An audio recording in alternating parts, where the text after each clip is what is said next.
नमस्कार साथियों, स्वागत है आपका अपने YouTube चैनल पर जिसका नाम है डीडी वीआरजी।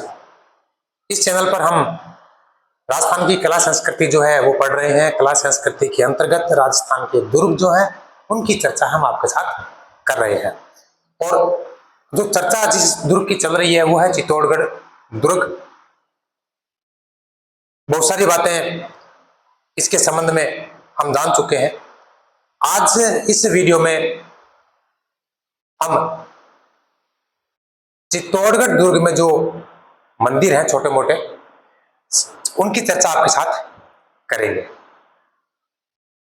कुल मिलाकर चित्तौड़गढ़ दुर्ग में लगभग 11 मंदिर हैं और एक एक मंदिर की चर्चा, एक एक उसकी विशेषता जो है उसकी चर्चा जो है आपके साथ करने वाले हैं। यदि चैनल पर नए हैं सब्सक्राइब करें, वीडियो को लाइक करें, शेयर करें, कमेंट करें। वीडियो कैसा लगा ये अंत में हमें जरूर बताएं, ठीक है।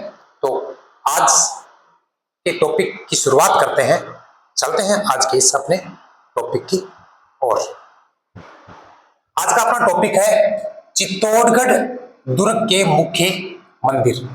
चित्तौड़गढ़ दुर्ग के मुख्य मंदिर जो है वो कौन कौन से हैं उनकी चर्चा क्या करेंगे आपके साथ आज करेंगे। पहला मंदिर है समीदेश्वर मंदिर। समीदेश्वर महादेव मंदिर भी बोल सकते हैं उसको कि समीदेश्वर महादेव मंदिर।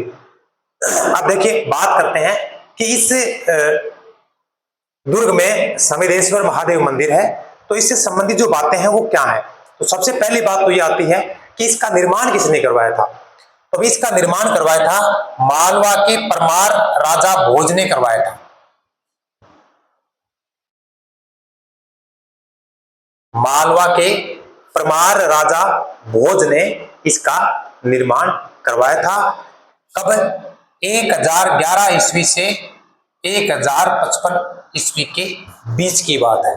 मतलब इस समय के बीच में इस समीदेश्वर महादेव मंदिर का निर्माण मालवा के परमार जो राजा थे भोज उसके द्वारा किया गया। अब इस मंदिर की निर्माण की जो शैली है वो है नागर शैली। कौन सी शैली है? मतलब इस मंदिर का निर्माण करवाया गया कौन सी शैली में? नागर शैली में इस मंदिर का निर्माण करवाया गया। निर्माण किसके द्वारा? तो मालवा के परमार राजा भोज के द्वारा। कब? तो 1011 ईस्वी से लेकर 1055 ईस्वी के बीच में करवाया था। और शैली कैसी है? नागर शैली है। अब ये काफी समय के बाद क्या हो गया था? खंडित हो गया था। इसको आवश्यकता पड़ी मरम्मत की, कह सकते हो इसके जीर्णोद्धार की। तो इसका जो जीर्णोद्धार जो है मतलब इसको नया स्वरूप किसने दिया? महाराणा मोक्कल ने। किसने दिया? महाराणा मोक्कल ने इसको नया रूप दिया, कह सकते हो। इस मंदिर का जीर्णोद्धार करवाया 1428 ईस्वी में। कब करवाया? 1428 ईस्वी में जीर्णोद्धार करवाया। अब इसी के कारण मतलब जीर्णोद्धार करवाया गया महाराणा मोक्कल के द्वारा और इसी के कारण इसे मोक्कल जी का मंदिर भी कहा जाता है। क्या कहा जाता है? मोक्कल जी का मंदिर भी इसे कहा जाता है। अब ये मंदिर जो है ये महादेव का मंदिर है और इस मंदिर में जो मूर्ति लगी है उसकी विशेषता क्या है कि वो मूर्ति शिव की जो है वो त्रिमुखी मूर्ति है। मतलब जिसके 3 मुख हैं। इस मंदिर में स्थापित शिव की मूर्ति जो है वो त्रिमुखी है। 3 मुख वाली शिव की मूर्ति स्थापित की गई है। और इस मंदिर में एक शिलालेख लगा है 1150 ईस्वी का और वो किसका है? कुमारपाल का। मतलब इस मंदिर में 1150 ईस्वी का कुमारपाल का एक शिलालेख क्या है? स्थापित है, लगा हुआ है। तो ये कुल मिला के बातें समीदेश्वर महादेव मंदिर से संबंधित जो मुख्य मुख्य बातें हैं वो हमने आपके साथ रखी है। आगे ये तो पहला था। दूसरा है कालका माता मंदिर या कालिका माता मंदिर। ठीक है, दूसरा मंदिर कौन सा है? कालिका माता मंदिर। आप मारवाड़ी बोला कालका माता। तो भाई ये मंदिर पहले कालिका माता का नहीं था, उससे पहले मूल रूप से ये मंदिर था सूर्य मंदिर। मूल रूप से ये मंदिर क्या था, सूर्य मंदिर था।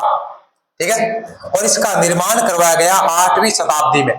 कब करवाया गया, 8वीं शताब्दी में। किसके द्वारा, मौर्य वंश के शासक जो हैं मानमौरी जो है, इसके द्वारा इसका निर्माण करवाया गया। मतलब पहले ये कालिका माता का मंदिर नहीं था, इसमें काली माता की मूर्ति नहीं थी, सूर्य मंदिर था। और इसका निर्माण 8वीं शताब्दी में मौर्य वंश के शासक मानमौरी के द्वारा किया गया। कुछ स्रोत ये भी बताते हैं कि इस मंदिर का निर्माण सिसोदिया राजवंश के बप्पा रावल के द्वारा किया गया। कुछ ये बताते हैं, मतलब इतिहास के कुछ स्रोत तो ये बताते हैं कि इसका निर्माण सिसोदिया राजवंश के बप्पा रावल के द्वारा किया गया। और कुछ क्या मानते हैं, ज्यादातर ये मानते हैं मानमौरी की, पर कुछ ये भी मानते हैं कि सिसोदिया राजवंश के बप्पा रावल के द्वारा इसका निर्माण करवाया गया। अब 14वीं शताब्दी में इनमें कालिका माता की मूर्ति स्थापित कर दी। 14वीं शताब्दी में इसमें कालिका माता की मूर्ति क्या कर दी गई, स्थापित कर दी गई। और बीकाबाद में क्या हो गया, कालिका माता को मंदिर हो गया। और इसका जीर्णोद्धार करवाया गया 14वीं शताब्दी में प्रतिहार कालीन शैली में। कौन सी शैली में, प्रतिहार कालीन शैली में इसका क्या करवाया गया, जीर्णोद्धार करवाया गया। तो ये बात थी आपके कालिका माता मंदिर की। पहले सूर्य मंदिर था, इसका निर्माण मानमौरी ने करवाया 8वीं शताब्दी में। और कुछ स्रोत ये बताते हैं कि इसका निर्माण सिसोदिया राजवंश के बप्पा रावल ने करवाया था। और 14वीं शताब्दी में इसका जीर्णोद्धार किया गया, इसको कुछ नया रूप दिया गया। और नया रूप देने के बाद इसमें कालिका माता की मूर्ति क्या कर दी गई, स्थापित कर दी गई। मंदिर हो गए 2। तीसरा है तुलसी भवानी मंदिर। तुलसी भवानी मंदिर, देखो भाई, तुलसी भवानी मंदिर जो है वो बनवाया गया था बनवीर के द्वारा। बनवीर के द्वारा बनाया गया। और इसमें भी एक खास बात है, बनवीर को तुलादान प्राप्त हुआ था। मतलब बलवीर को तोला गया था, लोगों ने धन कह सकते हो, वो क्या किया था, उसको तोलने के लिए दान किया था। आखिरी बाट है, तो बाट की जगह धन रखो। और उस धन का उपयोग किया गया बनवीर के द्वारा इस मंदिर को बनाने में। इस मंदिर को बनाने में बनवीर के तुलादान धन का प्रयोग हुआ था। ठीक है, तो बनवीर के द्वारा किया गया और अपने तुलादान जो धन है उससे इसका निर्माण करवाया गया। बनवीर के द्वारा तुलादान धन से इसका निर्माण करवाया गया। ठीक है, और यह है जो रामपोल जो 7वां दरवाजा है उसके दक्षिण साइड में स्थित है, दक्षिण साइड में स्थित है। और तुलसी भवानी जो है वो छत्रपति शिवाजी की आराध्य देवी है। क्या है, छत्रपति शिवाजी की आराध्य देवी है। कौन, हाँ चलो आगे बात करो। नंबर 4 कुंभ श्याम मंदिर, इसका दूसरा नाम है कुंभ स्वामी मंदिर भी है। कुंभ श्याम मंदिर और कुंभ स्वामी मंदिर। ठीक है, अब यह मूल रूप से इसको देखा जाए तो शिव मंदिर था। मूल रूप से क्या था, ये पहले शिव मंदिर था। क्या था भाई, शिव मंदिर। और ये किसमें, कौन सी शैली में निर्मित था, तो प्रतिहार शैली में इसका निर्माण किया गया था। ठीक है, अब इस मंदिर को मलेच्छों के द्वारा क्या कर दिया गया, नष्ट कर दिया गया। मतलब मलेच्छ जो थे उन्होंने इस मंदिर को क्या कर दिया था, नष्ट भ्रष्ट तोड़ फोड़ कर दी थी इसमें। ठीक है, इसके बाद 14वीं शताब्दी 15वीं शताब्दी में, मतलब 1449 ईस्वी में, 1449 ईस्वी में महाराणा कुंभा ने इसका क्या किया, जीर्णोद्धार किया। और कौन सी शैली में, पंचायतन शैली में। 1449 ईस्वी में मतलब मलेच्छों के द्वारा किए गए इस नष्ट भ्रष्ट मंदिर को पंचायतन शैली में महाराणा कुंभा के द्वारा जीर्णोद्धार किया गया या दोबारा इसको बनाया गया। ठीक है, और मंदिर बनवाने के बाद इसमें भगवान विष्णु जो है उसके वराह अवतार की मूर्ति स्थापित की गई। भगवान विष्णु के वराह अवतार की मूर्ति क्या की गई, स्थापित की गई। मतलब 1449 में महाराणा कुंभा के द्वारा पंचायतन शैली में इस मंदिर का जीर्णोद्धार करवाने के बाद भगवान विष्णु की जो वराह अवतार की मूर्ति है वो इसमें स्थापित की गई। इसके बाद इसे वैष्णव मंदिर के नाम से भी जाने जाने लगा भाई। ठीक है। इसके बाद यह वैष्णव मंदिर बन गया। पहले किसका था ये? शिव का, मूल रूप से किसका है? शिव का। फिर किसका बन गया? वैष्णव मंदिर बन गया। अब बात करें कि शुरुआत में जो इस शिव मंदिर था, इसकी निर्माण की कहानी है वो किसके द्वारा रची गई है, किसके द्वारा निर्माण किया गया, तो इस जानकारी का अभाव पाया जाता है। अभी तक इसका कोई उल्लेख नहीं मिला है। तो मूल निर्माता की इस मंदिर से संबंधित कोई जानकारी उपलब्ध नहीं है। जीर्णोद्धार की सूचना है 1449 ईस्वी में पंचायतन शैली में महाराणा कुंभा के द्वारा इसका जीर्णोद्धार किया गया और भगवान विष्णु के वराह अवतार की मूर्ति इसमें स्थापित की गई, जिसके कारण इसे वैष्णव मंदिर बोला जाने लगा। हो गए 4। इसके बाद है मीरा मंदिर। क्या नाम है? मीरा मंदिर। देखो, मीरा मंदिर में किसी भी प्रकार की कोई प्रतिमा, कोई मूर्ति नहीं है, किसी की भी कोई मूर्ति नहीं है। मतलब इस मंदिर में कोई प्रतिमा स्थित नहीं है, मूर्ति नहीं है। बस क्या है? मीरा की एक फोटो फ्रेम लगी हुई है। क्या लगी हुई है? मीरा की केवल एक फोटो फ्रेम लगी है। मीरा की एक फोटो फ्रेम लगी हुई है, ठीक है। और इस मंदिर के सामने मीरा के जो गुरु थे संत रैदास जी, इस मीरा मंदिर के सामने मीरा के गुरु संत रैदास की छतरी बनी हुई है। क्या बनी हुई है? छतरी बनी हुई है। और ये जो मंदिर है ये इंडो आर्यन शैली में बना हुआ है। कौन सी शैली में बना हुआ है मीरा मंदिर? इंडो आर्यन शैली में बना हुआ है। कितने हुए? 5। नंबर 6, श्रृंगार चौरी। श्रृंगार चौरी, देखो इसके बारे में। प्राचीन काल में ये शांतिनाथ का प्रसिद्ध जैन मंदिर था। श्रृंगार चौरी जो है ये पुराने समय में शांतिनाथ का प्रसिद्ध जैन मंदिर था, ठीक है। और प्राप्त शिलालेख जो है उसके अनुसार इसका निर्माण महाराणा कुंभा के कोषाध्यक्ष बेलका यानी वेलका उसके द्वारा करवाया गया। प्राचीन काल में क्या था? ये शांतिनाथ का प्रसिद्ध जैन मंदिर था और प्राप्त जो शिलालेख है उसके अनुसार इसका निर्माण जो है महाराणा कुंभा के कोषाध्यक्ष जो है बेलका यानी वेलका उसके द्वारा करवाया गया, ठीक है। और यहां पर महाराणा कुंभा की पुत्री जो थी रमाबाई, उसके विवाह की चौरी बनी हुई है, इसलिए इसका नाम क्या है? श्रृंगार चौरी है। चलो देखते हैं। प्राचीन काल में शांतिनाथ का प्रसिद्ध क्या था? ये जैन मंदिर था। कौन सा? श्रृंगार चौरी।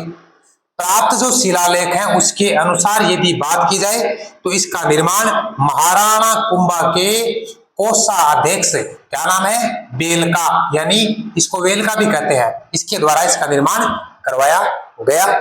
और इस श्रृंगार चौरी में महाराणा कुंभा की पुत्री रमाबाई, इसके विवाह की क्या बनी हुई है? चौरी बनी हुई है और इसी के कारण से इसे श्रृंगार चौरी कहा जाता है, ठीक है। कितने हुए? 6। 5 और पढ़ने हैं, ज्यादा बड़े नहीं है, छोटे छोटे हैं, पढ़ते हैं। इनको एक बार देख लो आप, इनको मिटाएंगे फिर दूसरे पढ़ेंगे। मिटा दें? चलो मिटा देते हैं।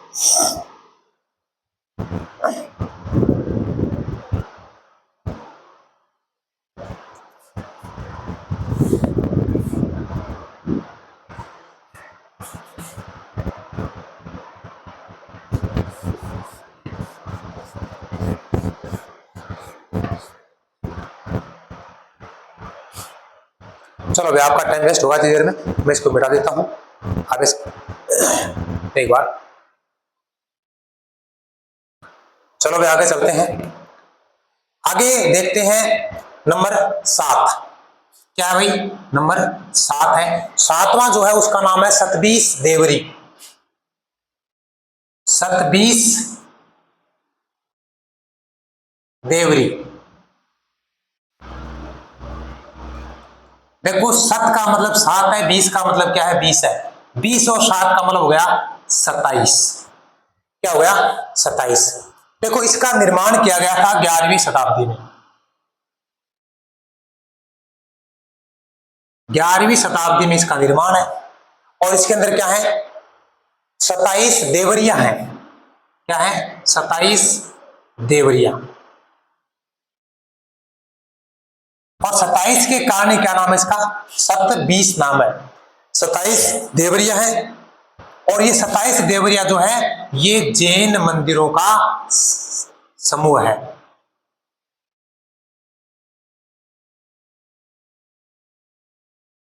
क्या है भाई, जैन मंदिरों का समूह है।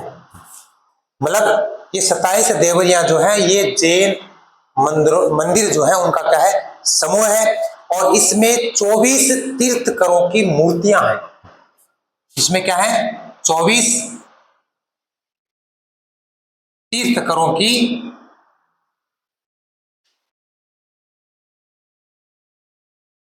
मूर्तियां हैं। ठीक है, 24 तीर्थकरों की क्या है, मूर्तियां हैं।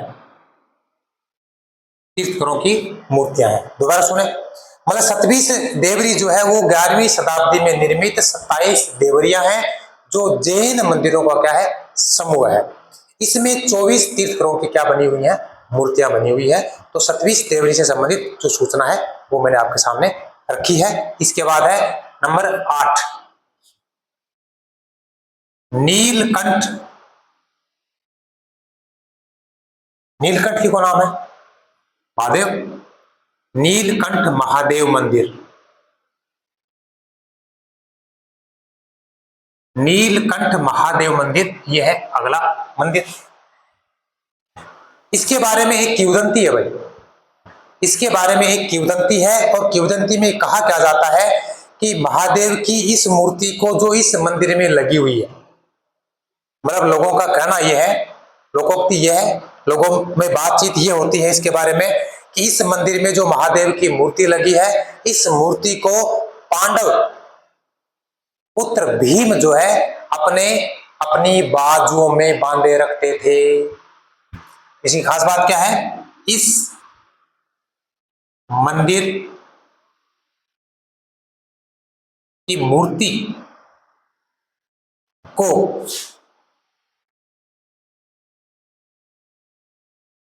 पांडुपुत्र भीम अपने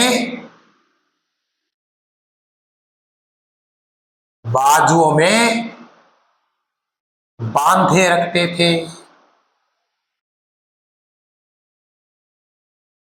ये किंवदंती है इसके बारे में भाई। नीलकंठ महादेव मंदिर में जो मूर्ति लगी हुई है, इस मूर्ति के बारे में लोगों का कहना यह है कि इस मूर्ति को भीम जो है वो अपनी बाजुओं में बांधे रखते थे। कितने हुए, नंबर 8। नंबर 9, 9 नंबर है बाण माता मंदिर। क्या है, बाण माता मंदिर। इस मंदिर के बारे में आप एक बात ये कह सकते हो, तो गुहिल वंश की ये कुल देवी है। गुहिल वंश की कुल देवी, गुहिल वंश की क्या है, ये कुल देवी है। ठीक है, ये बात इससे संबंधित इतनी है, ज्यादा कुछ खास है नहीं। नंबर 10, अगला अन्नपूर्णा।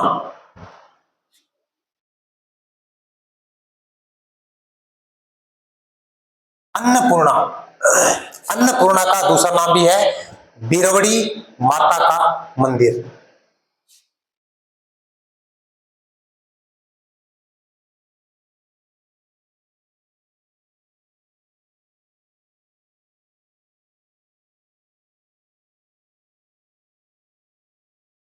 बीरवड़ी माता का मंदिर, अन्नपूर्णा माता का मंदिर, इसका निर्माण किसने करवाया, तो इसका निर्माण करवाया महाराणा हमीर ने। किसने करवाया निर्माण, महाराणा हमीर के द्वारा इसका निर्माण करवाया गया। तो अन्नपूर्णा बीरवड़ी माता का मंदिर जो है इसका निर्माण किसके द्वारा किया गया, महाराणा हमीर के द्वारा। और लास्ट है रत्नेश्वर महादेव मंदिर।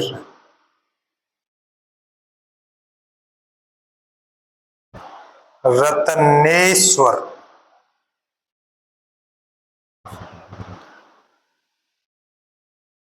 महादेव मंदिर।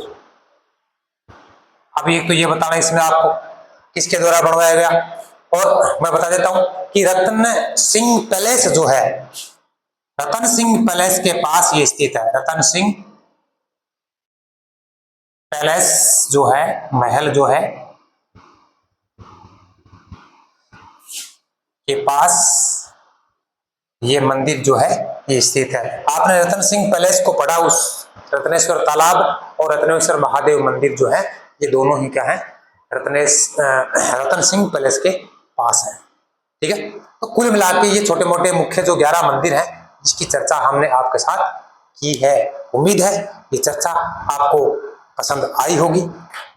ठीक है, तो वीडियो को लाइक करें, शेयर करें, कमेंट करें, और वीडियो कैसा लगा ये हमें बताएं। ठीक है, मिलेंगे एक अलग वैरायटी के साथ अगले वीडियो में। तब तक खुश रहें, मस्त रहें, स्वस्थ रहें। नमस्ते।